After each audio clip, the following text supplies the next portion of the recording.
네, 말씀 앞으로 나가기 전에 우리의 선포를 힘껏 한 마음과 한 뜻으로 외치고 주님 말씀 앞으로 나가도록 하시겠습니다. 자, 주의 말씀은 내 인생의 빛입니다. 주의 말씀은 내 삶을 변화시킵니다. 주께서 말씀하신 대로 나는 하나님의 사랑받는 자녀입니다. 나는 축복의 통로입니다. 주의 말씀에 마음의 문을 엽니다. 말씀을 주옵소서. 듣고 깨닫고 말씀대로 살겠습니다.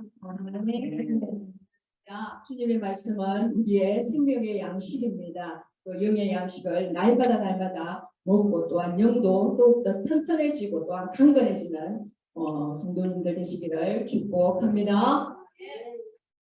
오늘 저와 여러분이 나눌 말씀의 제목은 왕의 아들의 혼인잔치의 비유입니다. 그리고 성경 본문은 마태복음 22장 1절부터 14절까지의 말씀인데 우리 서로 교독하도록 하시겠습니다. 예수께서 다시 비유로 대답하여 이르시되 마치 자기 아들을 위하여 혼인잔치를 베푼 어떤 임금과 같으니 그 종들을 보내어 그 청한 사람들을 혼인잔치에 오라 하였더니 오기를 싫어하거늘 다시 다른 종들을 보내매 이르되 청한 사람들에게 이르기를 내가 오찬을 준비하되 나의 소와 살찐 짐승을 잡고 모든 것을 갖추었으니 혼인잔치에 오소서 하라 하였더니 그들이 돌아보지도 않고 한 사람은 자기 밭으로 한 사람은 자기 사업하러 가고 그 남은 자들은 종들을 잡아 모욕하고 죽이니 임금이 노하여 군대를 보내어 그 살인한 자들을 진멸하고 그 동네를 불사르고 이에 종들에게 이르되 혼인잔치는 준비되었으나 청한 사람들은 합당하지 아니하니 내그리 길에 가서 사람을 만나는 대로 혼인잔치에 청하여 오라 한대 종들이 길에 나가 악한 자나 선한 자나 만나는 대로 모두 데려오니 혼인잔치에 손님들이 가득한지라. 임금이 손님들을 보러 들어올새 거기서 예복을 입지 않은 한 사람을 보고 이르되 친구여 어찌하여 예복을 입지 않고 여기 들어왔느냐 하니 그가 아무 말도 못하거늘 임금이 사람들에게 말하되 그 신발을 묶어 바깥 어두운 데에 내던지라 거기서 슬피 울며 이를 갈게 되리라 하니라. 같이요. 장을 받은 자들한테 택함을 입은 자는 적으니라. 네. 오늘 읽은 부분 말씀 그 이전 장 21장을 보게 되면 예수님께서 예루살렘 성을 공식적으로 이제 나귀를 타고 들어오시게 됩니다. 자, 어린 나귀를 타고 오는 그 예수님을 보고 무리들이 이제는 자기의 겉옷을 벗어서 깔고 또 종려나무 가지를 흔들면서 호산나 다윗의 자손이여 하면서 이제 예수님의 그 오심을 굉장히 극히 이렇게 환영을 합니다. 극한 마음으로. 자, 그러면서 이제 예수님은 그 무리들의 환영을 받고 이제 어디로 가시느냐? 맨 처음 성전으로 들어가십니다. 그리고 그 성전에 가셔서 어떤 일을 하셨습니까? 매매하는 자들의 그 비둘기 파는 자들 또한 환전하는 그들의 상을 뒤엎으시고 예수님께서 내 집은 만민이 기도하는 집이라 라고 이끌음을 하고 있는데 너희들이 강도의 소굴로 만들어 놓았구나 하면서 그 마음의 분노한 감정들을 드러내십니다. 그리고 그 성전에 증화하는 그런 사건을 일으키십니다. 그리고 예수님께로 나아오는 맹인과 그리고 다리 저는 자를 예수님께서 또 고쳐주십니다. 그리고 그 성에서 이제 나오셔서 한밤을 배단위에서 주무시고 이제 또 이른 아침에 그 성으로 들어가십니다. 이른 아침에 들어갈 때 예수님께서 배가 고프셨습니다. 그래서 시장에서 뭔가 먹을 게 없나 하고 보니 무화과 나무가 있었습니다. 그래서 저 무화과 나무에서 무화과를 따 먹으면 되겠구나 가까이 갔습니다. 근데 그 무화과는 잎은 무성하였음에도 불구하고 따 먹을 열매가 없었던 것입니다. 그래서 예수님이 그 무화과 나무를 저주합니다. 영원토록 너는 열매를 맺지 못할 것이다 라고 그렇게 저주를 합니다. 자, 그렇게 하고 이제 예수님이 성전으로 들어가셔서 가르치실 때에 그 또 대제사장들과 백성의 장로들이 옵니다. 그러면서 예수님의 그 가르치는 것에 대해서 무슨 권위로다가 너가 여기서 가르치느냐, 또 그렇게 성전을 뒤엎고 그렇게 하느냐 하면서 이제 예수님의 권위에 대하여서 도전을 합니다. 그 권위에 대하여서 도전을 할 때에 예수님께서 말씀하십니다. 그러면 나도 묻겠다. 요한의 세례가 하늘로부터냐 또 사람으로부터냐 이렇게 그들에게 되돌려서 질문을 합니다. 반문을 합니다. 그때 그들은 하늘로부터라고 하면 그들이 세례 요한을 인정하지 않았기 때문에 또 그것은 또 말이 되지 않고 또 사람에게로부터라고 대답을 하게 되면 이 무리들은 세례 요한이 선지자임을 분명히 인정하고 인식하고 있었기 때문에 사람으로부터라고 대답을 하면 이 무리들이 또 선동해서 일어날 것이기 때문에 여론을 생각하여서 또 그들이 사람으로부터라고 대답을 하지 못합니다. 그래서 모르겠다, 모름라고 답안지를 제출했습니다. 그랬더니 이 예수님도 그래 너희들도 모른다고 얘기했지 나도 너희에게 거기에 대한 대답을 하지 않겠다. 라고 말씀을 하시면서 세 가지 또 비유로 말씀을 하십니다. 이 세 가지의 비유를 통해서 저들이 정말 종교 지도자들이 깨달아서 하나님의 예수님이 어떠한 분이신지 예수님이 지금 어떤 것을 목적을 가지고 여기 오셨고 예수님이 또 그리스도인지를 깨달아 알게 하기 위해서 그들의 마음을 회개를 촉구하기 위해서 저 또 새 비유를 말씀하십니다. 먼저 이 세 가지 비유에 아들이 등장한다는 게 공통점이고요. 자, 어떤 사람이 있었습니다. 그리고 두 아들이 있었습니다. 그리고 큰 아들에게 이 사람이 얘야 오늘 포도원에 가서 일을 좀 하렴 그랬더니 그 아들은 대답합니다. 네 아버지 제가 갈게요 라고 대답은 했지만 그는 막상 가지는 않았습니다. 그러면 그건 대답은 했지만 불순종이죠. 그런데 또 아버지가 둘째 아들에게 물었습니다. 얘야 그러면 너가 가서 일 좀 하지 않겠니? 그랬더니 둘째 아들은 한 칼에 자릅니다. 실속이다 안 가겠습니다 라고 대답을 했습니다. 그런데 이 둘째 아들이 곰곰이 생각하니 아니지 내가 우리 아버지를 도와야지 라고 뉘우치고 그는 하기 싫다고 했지만 가서 그런데 가서 일을 합니다. 자 그리고 또 두 번째 비유 포도원의 주인과 악한 수사원의 또 비유를 또 예수님께서 들어서 설명을 하시는데요.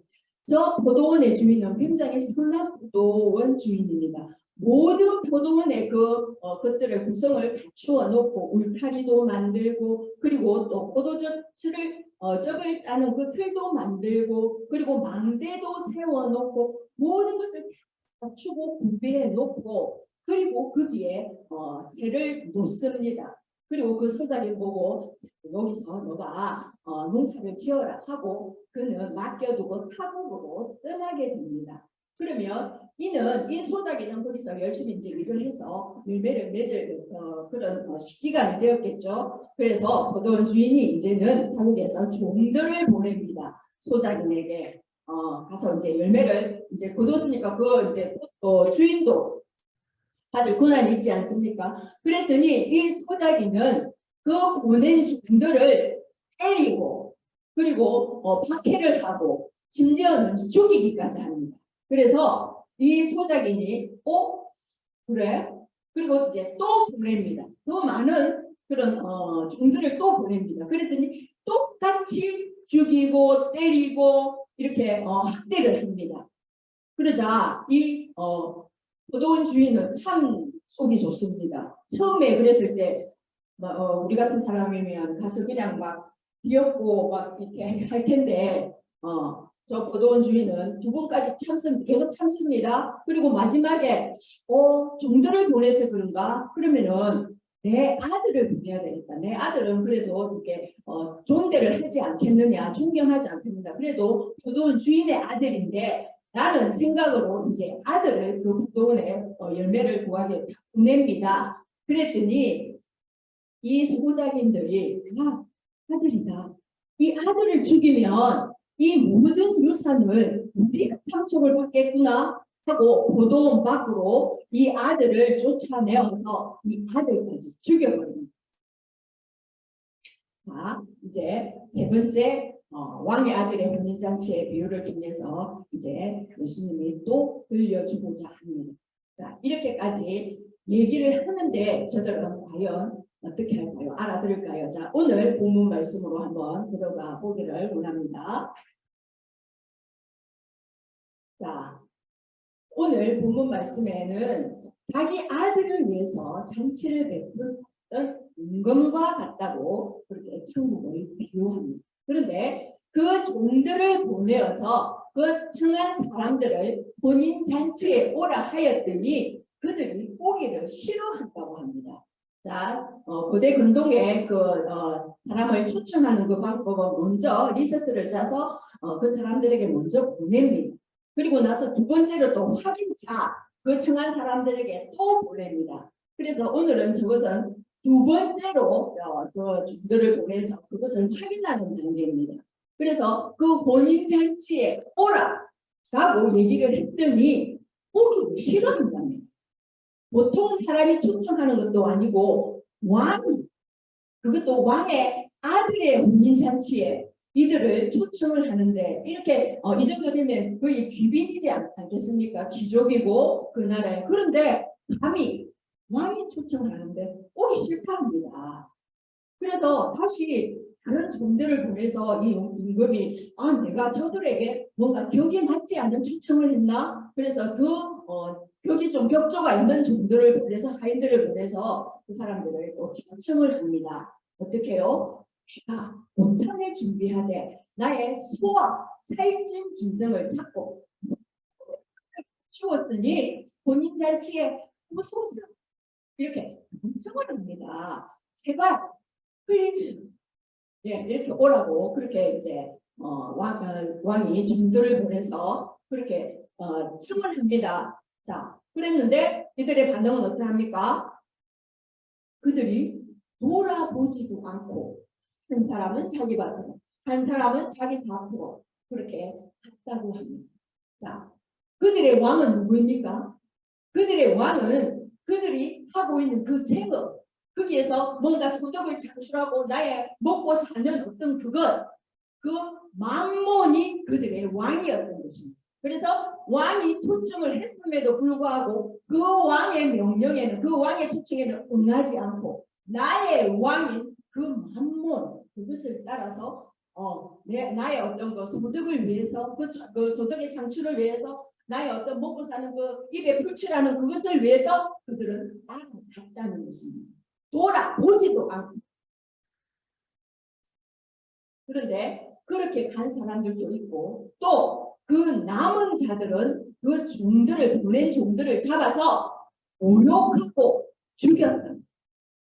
그렇죠. 우리 하나님께서 구약의 여러 선지자들을 이렇게 계속해서 그 하나님의 말씀을 선포하도록 이렇게 보냈음에도 불구하고 그들은 거부하기도 했고, 또한 예레미야나 이사야 같은 경우에 예레미야는 돌에 맞아서 죽었다 하고 또 이사야는 톱에 켜서 그렇게 죽었다는 진성을 우리는 듣고 있지 않습니까?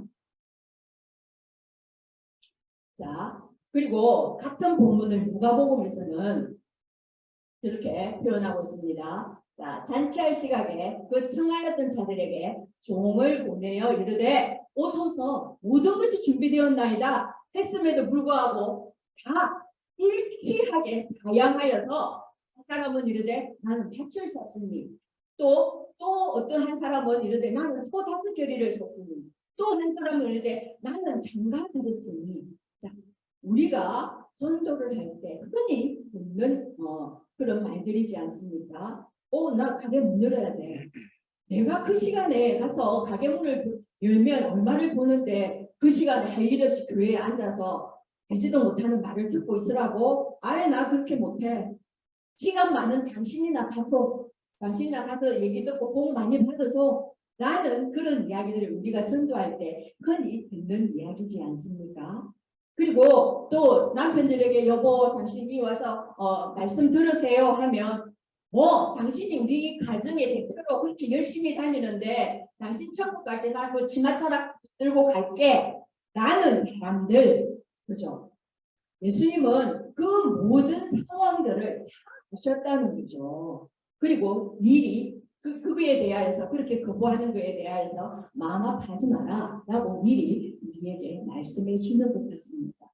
그래서 그 사람들이 모두 다가 왕의 초청 잔치를 거부하고 다 자기의 일거리를 찾아서 자기의 그 어떤 생활 그 돈을 따라서 그렇게 했다는 것을 우리는 이 말씀을 통해서 명확하게 볼 수가 있는 것입니다.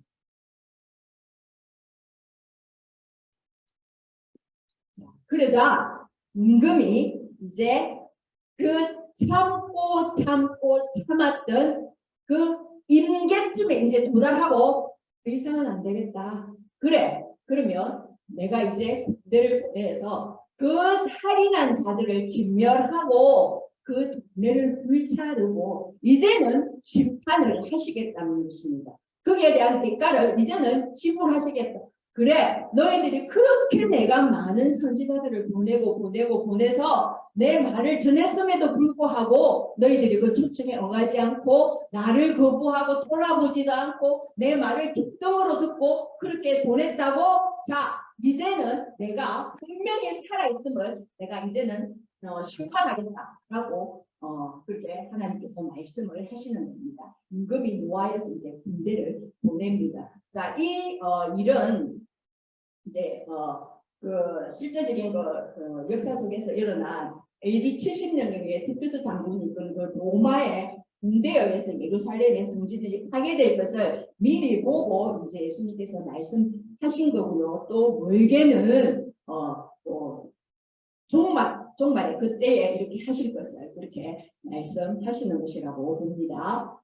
자, 그래서 그렇게 보내리라, 멸하리라 라고 하시면서 하나님이 말합니다. 임금이 말합니다. 종들에게 이르되 본인 잔치는 준비되었으나 청한 사람들은 합당하지 아니하니 내거리에 가서 만나는 사람들을 그대로 모두 다 혼인잔치에 정하여 오느라 라고 얘기를 합니다. 자, 여기서 합당하다는 것은 마땅히 그럴 자격이 있음을 말합니다. 그런데 합당하지 아니하다니까 이제 그들은 그 청한 자들은 마땅하지 않다. 그 합당하지 않으니까 다른 사람 모든 사람 그 사람들을 사거리에 가서 동서남북 이제는 모든 유대인 그 이스라엘만 국한하지 않고 모든 열방 그 이방 사람들에게 가서 다 만나는 대로 하라. 그래서 그 혼인 잔치는 이미 준비되어 있으니 그 잔치에 누구나 다 초청해서 오게 하라라고 그렇게 명령을 하는 것입니다.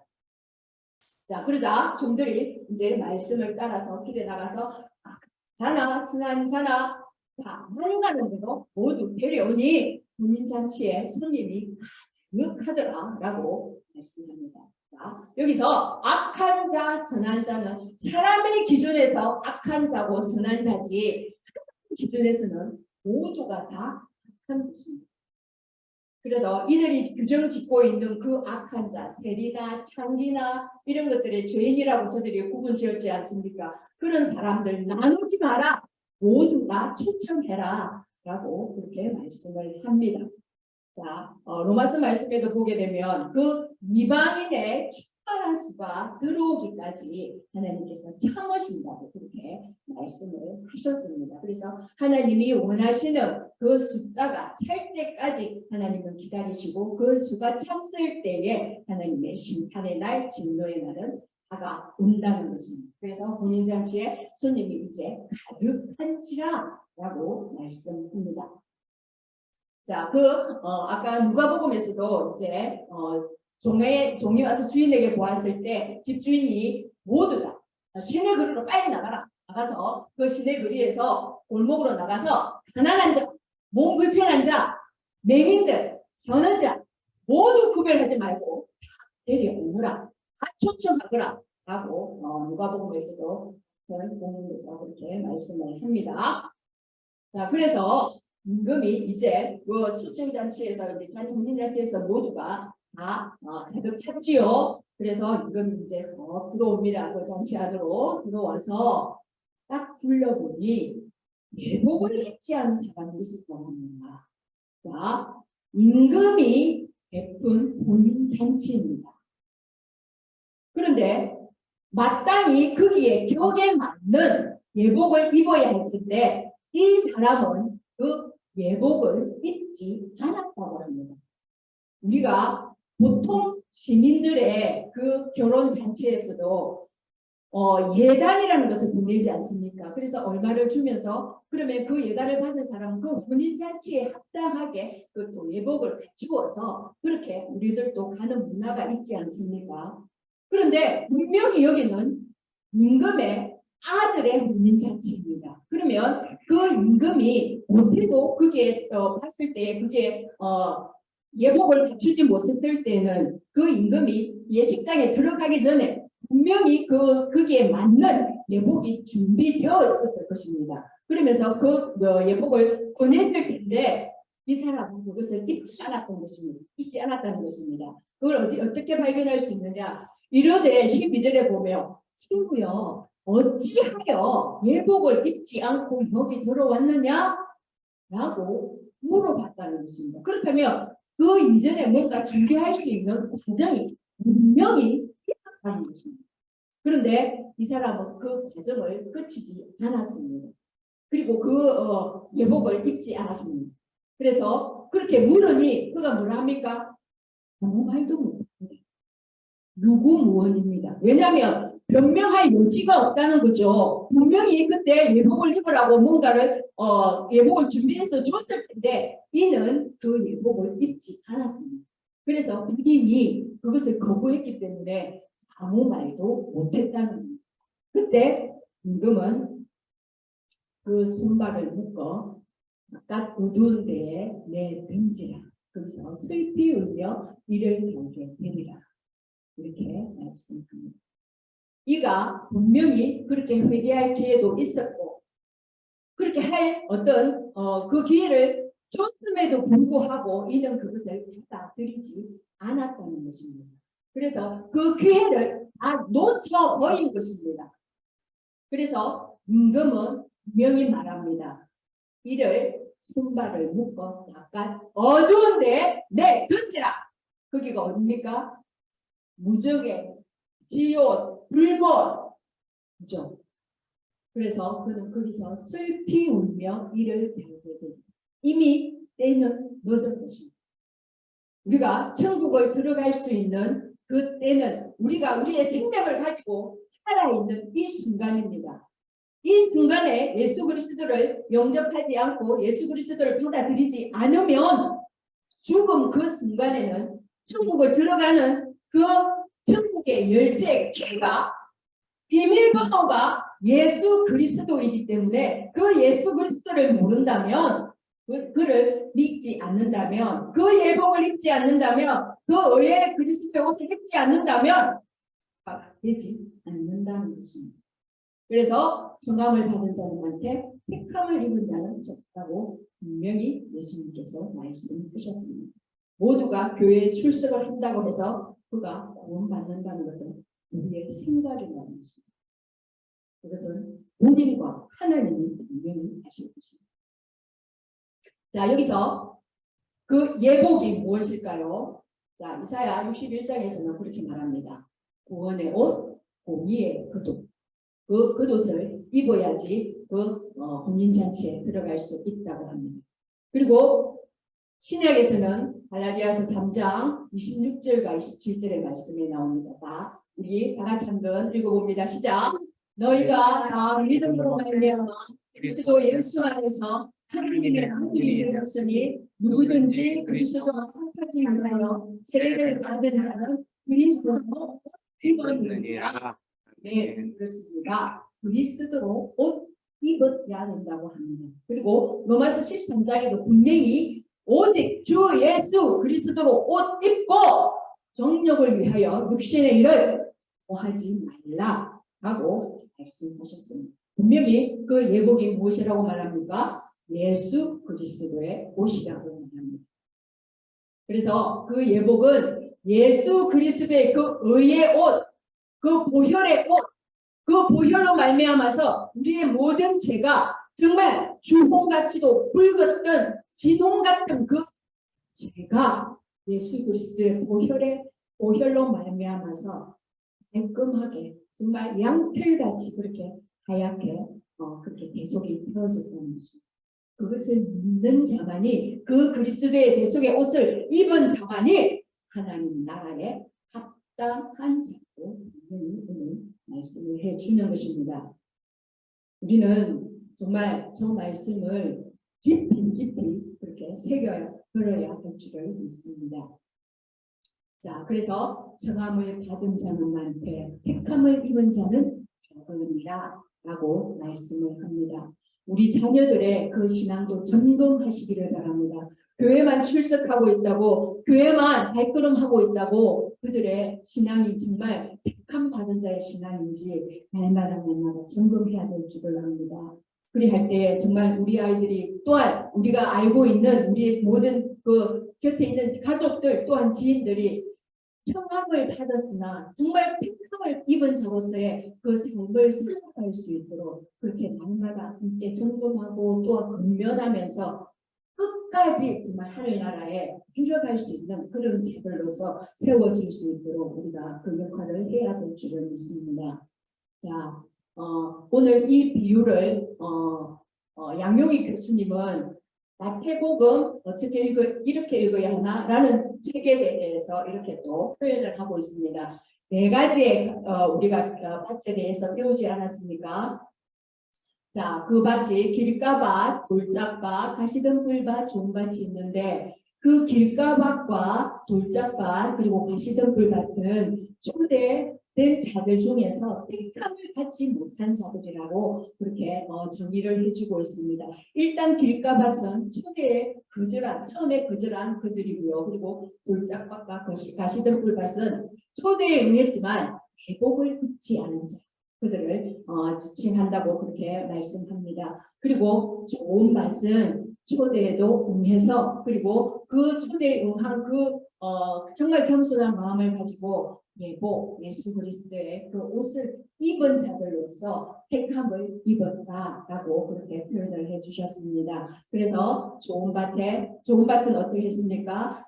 100배, 60배, 30배의 결실을 맺는 자들이었지 않습니까? 그래서 우리는 저 좋은 밭에 그렇게 뿌려진 씨앗들처럼 우리가 그렇게 열매를 맺는 그런 자들이 되어야 된다는 것을 오늘 말씀을 통해서 저희들은 깨달을 수가 있는 것입니다.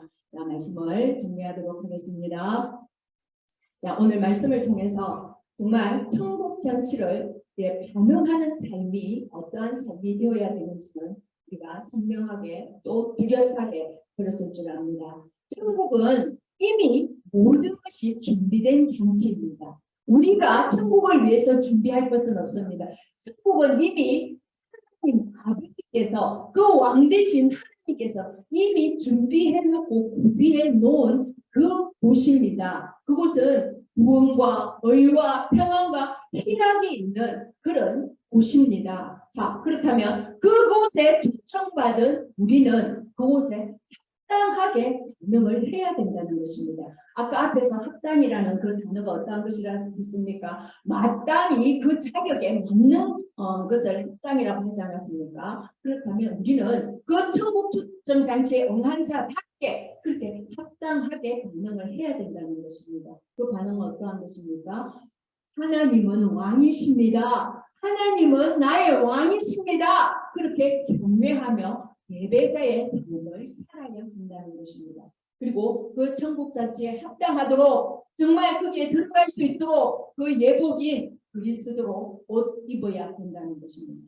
예수 그리스도의 십자가 대속의 그 은혜에 의지하여서 그 은혜를 믿는 자들이지요. 그 은혜에 의지하여서 회개에 합당한 의의 열매를 맺는 그 삶으로 받아해야 된다는 것입니다. 오늘 그런 말씀을 생각하시면서 우리 함께 기도하기를 원합니다.